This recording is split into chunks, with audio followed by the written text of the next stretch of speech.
રૂપલી અને સવિતાબેનની મનસ્થિતિ સાવ અલગ હતી. બંને જેવા બસમાં ચડ્યા એવી એની આંખો પહોળી થઈ ગઈ. નવી નકોર લક્ઝરી બસ હતી. આવી બસ બંનેમાંથી કોઈએ જોઈ ન હતી. બંને બસને જોતા જ રહ્યા. બસમાં જમણી બાજુ 2 લોકો અને ડાબી બાજુ 2 લોકો બેસી શકે એવી બેઠક વ્યવસ્થાવાળી બસ હતી. બસમાં ઝીણું સંગીત વાગતું હતું. એક ટીવી પણ હતું જે હાલ બંધ હતું. બારીમાં સુંદર પડદા લાગેલા હતા. 3 ટિકિટ હતી.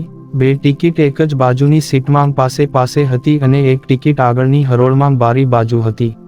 ટિકિટમાં નંબર અને બસની સીટ ઉપર લખેલા નંબર ચીમને સરખાવ્યા પછી રૂપલીની બાજુમાં બેસવું ન પડે કે બાને સારું લાગે એ હેતુથી ચીમન બોલ્યો, બા તું અને રૂપલ સાથે બેસો, હું અહીં આગળ બેસું છું. સવિતાબેન સાનમાં સમજી ગયા. એ બોલ્યા, હું અહીં આગળ બેસીશ, મને બારી આગળ મજા આવશે, તમે બંને બાજુમાં બેસો.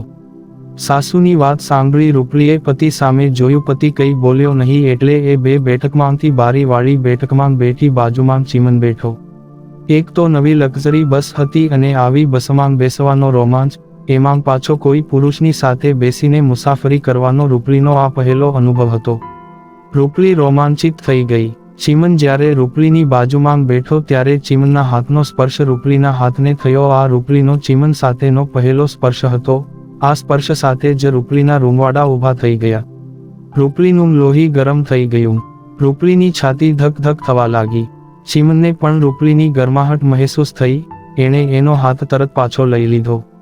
રૂપલીને આ થોડી ઘડીના સ્પર્શે મદહોશ કરી દીધી. બા બાપુની જુદાઈના દુઃખને ભૂલી ગઈ. બસ જેમ ગતિ પકડતી ગઈ એમ રૂપલીના વિચારો પણ ગતિ પકડતા ગયા. એ જાણી બૂજીને ચીમનને ક્યારેક સ્પર્શ કરી લેતી હતી. ચીમન રૂપલીની આટલી નજીક પહેલી વાર બેઠો હતો. એ પણ રૂપલીના શરીરની સુગંધને મહેસૂસ કરતો હતો. રાત પડી ગઈ. બસ હવે હાઈવે ઉપર પૂરપાટ ઝડપે દોડતી હતી. રૂપલી હવે ઝોકે ચડી ગઈ. ધીરે ધીરે રૂપલીની આંખો ઊંઘથી બંધ થઈ ગઈ. એણે પોતાનું માથું બેધ્યાનપણે ચીમનના ખભે ઢાળી દીધું. ધ્યાન પડતા લઈ લીધું. આવું 2-3 વાર થયું. ચીમન કંઈ બોલ્યો નહીં. રૂપલીએ માન્યું કે ચીમનની સંમતિ છે. ધીરેથી એ સંપૂર્ણપણે ચીમનના ખંભે ઢળી ગઈ. હવે રૂપલી અર્ધનિદ્રા અવસ્થામાં આવી ગઈ. અર્ધનિદ્રા અવસ્થામાં રૂપલી આ સ્પર્શથી અલગ દુનિયામાં જતી રહી. રૂપલીને ચીમનનો આ સહારો જિંદગીભરનો લાગ્યો. એ દાંપત્ય જીવનના રંગીન સપના જોવા લાગી. સપના જોતા જોતા રૂપલી ક્યારે સૂઈ ગઈ એની એને ખબર ના પડી. બસના ક્લીનરે બૂમ પાડી, વડોદરા આવી ગયું છે, વડોદરા ઉતારવા વાળા આવી જજો. બૂમ સાંભળી ચીમને રૂપલને ધીરેથી ખંભો હલાવીને ઉઠાડી. રૂપલી મીઠા સપના જોતી ચીમનના ખંભે માથું રાખી સૂતી હતી. અચાનક ચીમને ઉઠાડતા ઝબકીને જાગી ગઈ. રૂપલીને ચીમનના ખંભે એવી મીઠી ઊંઘ આવી કે વડોદરા ક્યારે આવ્યું એ ખબર ન પડી. રૂપલીને જાગતી જોઈને ચીમને કહ્યું, ચાલો વડોદરા આવી ગયું. સવિતાબેન પણ ઉઠી ગયા. બસ ઊભી રહેતા ચીમને સામાન ઉતાર્યો. રિક્ષાવાળા સાથે ભાવતાલ કરીને બધા રિક્ષામાં બેઠા. રિક્ષા વડોદરાના રોડ ઉપર દોડવા લાગી. રૂપલી પહેલી વાર આવડા મોટા શહેરમાં આવી હતી. ઊંચી ઊંચી ઇમારતો, મોટા મોટા રસ્તાઓ અને ઘણા બધા વાહનો જોઈને એને થોડી અચરજ સાથે નવાઈની અનુભૂતિ થઈ. સવારમાં રસ્તાની બાજુમાં દોડતા લોકો અને દોડવાના પોશાકમાં સજ્જ સન્નારીઓને જોઈને રૂપલી જાણે અલગ દુનિયામાં પહોંચી ગઈ હોય એવું લાગ્યું. સવિતાબેનને પણ બધું અલગ લાગ્યું. સાસુ વહુ જાણે શહેરમાં કોઈ સ્વપ્ન જોતા હોય એવું લાગ્યું. રિક્ષા ભાડે રાખેલ ઘર આગળ આવીને ઊભી રહી. રિક્ષામાંથી ઉતરી ચીમને રિક્ષા ભાડું ચૂકવ્યું. રિક્ષા ભાડું 60 રૂપિયા. આ જોઈ સવિતાબેનથી બોલી જવાયું, આટલાના 60 રૂપિયા. લૂંટવા બેઠા કે હું? 60 રૂપિયામાં આપણે ત્યાં 2 મૂલી, ખેતરમાં કામ કરવા આવતા મજૂર આખો દિવસ કામ કરવા આવી જાય. સામે ચીમન મૌન બગાડતા બોલ્યો, આ વડોદરા શહેર છે, આપનું ધૂળિયું ગામડું નથી, તમને શું ખબર પડે? અહીંયા રહેવું હોય તો હાથ છૂટો રાખવો પડે. રૂપલીને ચીમન જે લહેકાથી બોલ્યો એ ગમ્યું નહીં. સવિતાબેનને પણ ના ગમ્યું, પરંતુ એને જાજી માથાકૂટ ના કરતા બોલ્યા, હશે ભાઈ, શહેરના વ્યવહારોની અમને હું ખબર પડે. સામાન લઈને બધા ઘરમાં ગયા. ઘર બંધ હતું એટલે વાસ મારતું હતું અને પાછું ધૂળિયું પણ હતું. સવિતાબેને ચીમન પાસે ઘર સાફ કરવા સાવરણી માંગી. ચીમને અમુક વસ્તુઓ લઈને રાખી હતી. સાવરણી ઘરમાં જ હતી. ચીમને સાવરણી આપતા કહ્યું, બા લક્ઝરીમાં લાંબું બેસીને આવ્યા છો, થોડો આરામ કરો પછી કામે વળગજો. સવિતાબેને ચીમન સામે જોઈ એને સંભળાવતા જવાબ આપ્યો, અમે તો ગામડાના, અમારું શરીર કહાયેલું, અમને વિહામાંગની કાંઈ જરૂર નથી. ટેમ્પો સામાન લઈને આવે એ પહેલા બધું સાફ કરી લઈએ. આ સાંભળી રૂપલી હસવા લાગી. સવિતાબેન પણ હસવા લાગ્યા.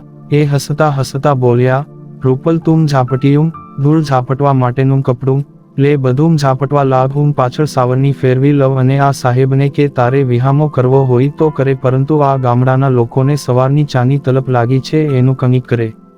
ચીમન સમજી ગયો હવે અહીં ઊભા રહેવામાં મજા નથી. એ ચાની વ્યવસ્થા કરવા ત્યાંથી નીકળી ગયો. સાસુ વહુ બંને કામે લાગી ગયા. ગામડાનું ખડતલ શરીર હતું એટલે થાકનો વર્તારો ન હતો, પણ થોડી ઊંઘ આવતી હતી. સવિતાબેનનું એવું માનવું હતું કે સામાન આવે એ પહેલા ઘર સાફ થઈ જાય તો સામાન ગોઠવવામાં સારું રહે. જોતજોતામાં બંનેએ ઘરને બરાબર સાફ કરીને સુઘડ બનાવી દીધું. ચીમન પણ ઘરની બદલાયેલી શકલ જોઈને આનંદિત થઈ ગયો. સામાનનો ટેમ્પો ધીમો હતો, હજી આવવાને વાર હતી. બધા પરવારી સામાન આવવાની રાહ જોતા બેઠા. ટેમ્પો બસ કરતા મોડો પહોંચ્યો. બધાએ ભેગા મળીને ટેમ્પામાંથી સામાન ખાલી કરી ઘરમાં આમ તેમ મૂકી દીધો. આખું ઘર અસ્તવ્યસ્ત લાગતું હતું. સાસુ વહુને શરીરમાં થાક તો હતો, પરંતુ ઘરમાં સામાનની દશા જોઈને આરામ કરવાની ઈચ્છા ન થઈ. પુરુષો બધા આરામ કરવા એક કમરામાં જતા રહ્યા, જ્યારે રૂપલીનું મન અસ્તવ્યસ્ત ઘરમાં હતું. બંને સ્ત્રીઓ એકલી પડતા રૂપલીએ સાસુને કહ્યું, બા તમારે વિહામો કરવો હોય તો કરી લો, હું રસોડું ગોઠવી લઉં જેથી સાંજે વારું સાંજનું જમણ તો બની શકે. સવિતાબેન તરત બોલ્યા, હા રૂપલ, મને ઘરમાં બિસ્તરા પોટલાં જોઈને વિહામો કરવાની ઈચ્છા નથી. તું એકલી કેટલું કરીશ? હું પણ તને મદદ કરાવું છું. બપોરે બહારનું ખાવાનું મને તો માંગળે ઉતરું, આજે તો ગમે તેમ કરી ઘરે ખાવાનું બનાવવું છે.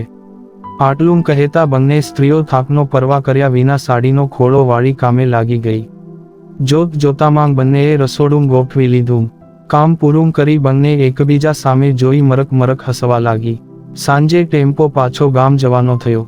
નરેશને ચીમને અને હરદાસભાઈએ રોકાવવા બહુ આગ્રહ કર્યો, પરંતુ એ રોકાયો નહીં. જ્યારે ચીમને નરેશને કહ્યું હતું, નરિયા તને મુસાફરીનો થાક લાગ્યો હશે, થોડા દિવસ રોકાઈ જા, હું તને બસમાં બેસાડી દઈશ. ત્યારે નરેશે સુંદર જવાબ આપ્યો હતો, ચીમન તારા આગ્રહ માટે તારો આભાર.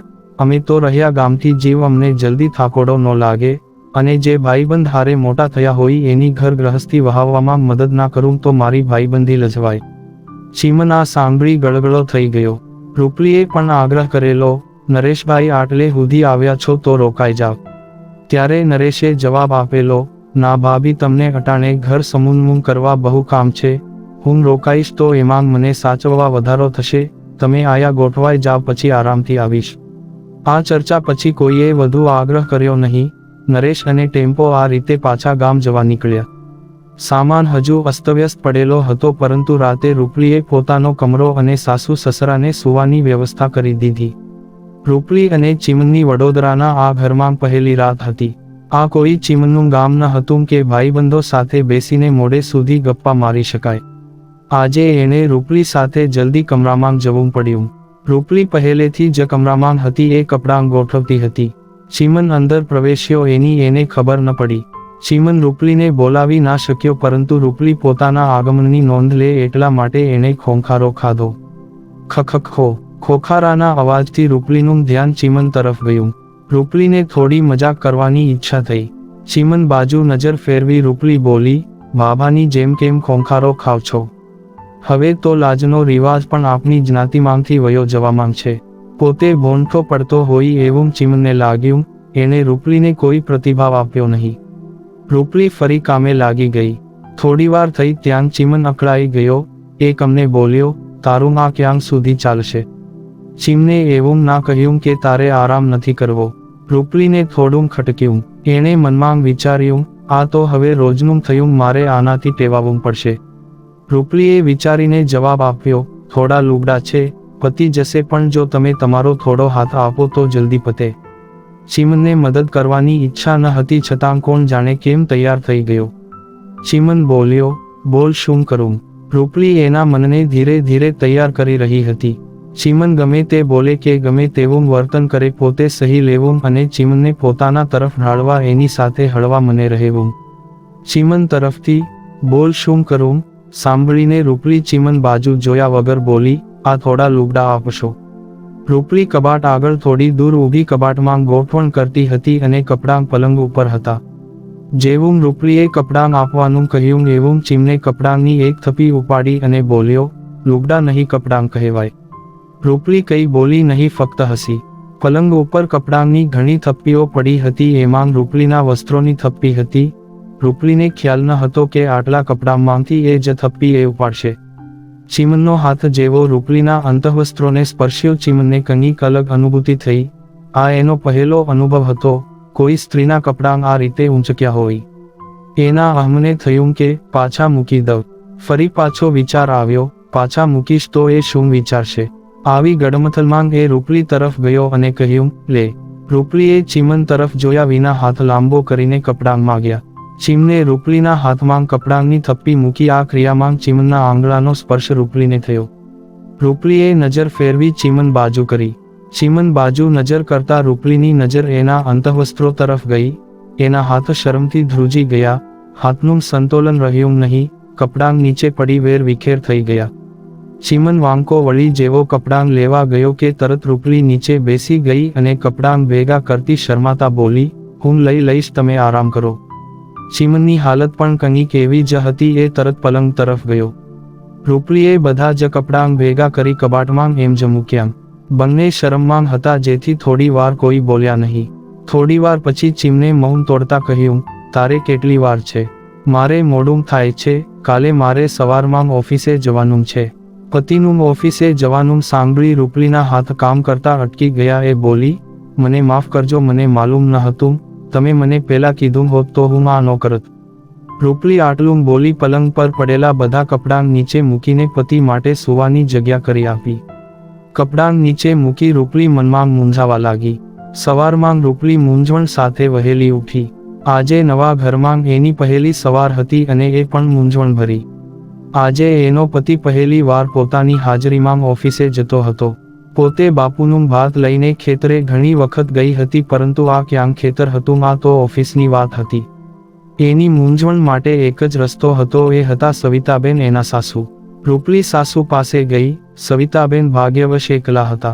રૂપલીનો મૂંઝાયેલો ચહેરો જોઈને સવિતાબેને સામેથી પૂછ્યું, રૂપલ કેમ આટલી મૂંઝાયેલી વર્તાય છે? સાસુનો સામેથી પૂછાયેલો સવાલ આજે રૂપલીને મીઠો લાગ્યો. રૂપલીએ પોતાની મૂંઝવણ સાસુને કહી, એ નોકરીએ જાય છે, એ સાથે જમવાનું લઈ જાહે કે ખાલી હાથે જશે? એ કઈ થેલો કે બેગ સાથે લઈ જાતા હોય તો હું કાંઈ કરી આપું? સવિતાબેન આ સાંભળી મલકાયા અને પૂછ્યું, ચીમનાએ તને કાંઈ કીધું નહીં? રૂપલીએ જવાબ આપ્યો, કાલે તેને સુવાની ઉતાવળ હતી એટલે એણે કંઈ ન કીધું અને મેં કંઈ પૂછ્યું નહીં, અને તું આખી રાત મૂંઝાઈ હોઈશ. સવિતાબેને તરત પૂછ્યું. રૂપલીએ જવાબ ખાલી માથું હલાવતા આપ્યો. સવિતાબેન રૂપલીના માથા ઉપર ટપલી મારતા બોલ્યા, છોકરી તું પણ ખરી છો, આમ ક્યાં લગી હકાવીશ? ક્યાં છે ચીમનો? રૂપલીએ જવાબ આપ્યો, એ સૂતા છે, નોકરીએ જવાનો છે અને હજી ઘોરે છે. 9 વાગે એનો નોકરીનો ટાઈમ છે. એમ બબડતા ચીમને ઉઠાડવા કમરા તરફ ગયા. રૂપલીની મનની ઈચ્છા મનમાં રહી ગઈ. રૂપલીની ઈચ્છા હતી કે આજે એ ચીમને ઉઠાડે. સવિતાબેન ચીમનના કમરામાં ગયા. ચીમન ઊંધો થઈને ઊંઘતો હતો. સવિતાબેને ચીમને ઉઠાડવા બૂમ પાડી, ચીમન નોકરીએ જાવું નથી, તારી બસ કેટલા વાગ્યે આવશે? ચીમને ઓફિસ કંપનીની બસ લેવા માટે રોડ પર આવતી હતી. ચીમનના ઓફિસનો સમય દરરોજ સવારના 9 થી 5:30નો. દરરોજ 8:30 રોડ ઉપર બસ લેવા આવતી અને 6 વાગે રોડ ઉપર મૂકી જતી. સવિતાબેનને ફક્ત ચીમનની ઓફિસ જવાના અને આવવાના સમયની ખબર હતી. બસના સમયની જાણ હતી નહીં. ચીમન એની બાનો અવાજ સાંભળી સફાળો જાગી ગયો. શું થયું બા? આંખો ચોળતા ચીમન બોલ્યો. સવિતાબેને જવાબ આપ્યો, કાંઈ થયું નથી, સવારના 6:30 વાગ્યા છે, તારે નોકરીએ જાવું નથી?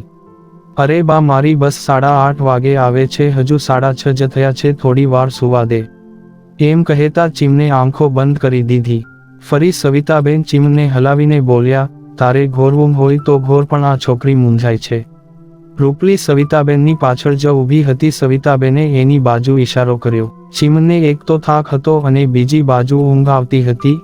એની બાએ જે રીતે એને ઉઠાડ્યો એ એને ના ગમ્યું અને પાછું રૂપલીનું સવારમાં નામ લીધું એટલે વધુ અકળાયો. અકળાતા એણે બંધ આંખે જવાબ આપ્યો. એને શેની મૂંઝવણ થઈ. સવિતાબેને જવાબ આપ્યો, તે રાઈતે રૂપલને કીધું તું કે તારે સવારે નોકરીએ જવાનું. એ બિસારી રાઈતની મનમાં મૂંઝાય છે, તારે જમવાનું લઈ જવાનું છે કે નિયા જમવાનું છે. એને કે એટલે ઈ કાંઈ કરી નાખે. બોલતા બોલતા સવિતાબેને ચીમનના ખંભે હાથ મૂક્યો. એની બાની વાત સાંભળી ચીમનની અકળામણ વધી. એ એની બાનો હાથ દૂર કરતા બોલ્યો, એને કહે કે મારી ચિંતા કરવાની જરૂર નથી, હું મારું ફોડી લઈશ અને હા એને બીજી વાત પણ કહી દેજે કે ગામડીની જેમ અહીંયા વહેલું ઉઠવાની જરૂર નથી, અહીંયા બધું સમય પ્રમાણે થાય. ચીમને ફરી આંખો બંધ કરી દીધી. સવિતાબેન પણ સામે અકળાયા. ઈશ્વરનો પાડ માઈન આવી ચિંતા કરે એવી વહુ મળી છે. પછી રૂપલી તરફ ફરીને બોલ્યા, હાલ રૂપલ એને મુઈક તડકે આપને કામે લાગીએ. ચીમનનો ગામડીયન શબ્દ સાંભળીને રૂપલીનું અંતર રડવા લાગ્યું પરંતુ એણે આંખો સુધી આવવા દીધું નહીં.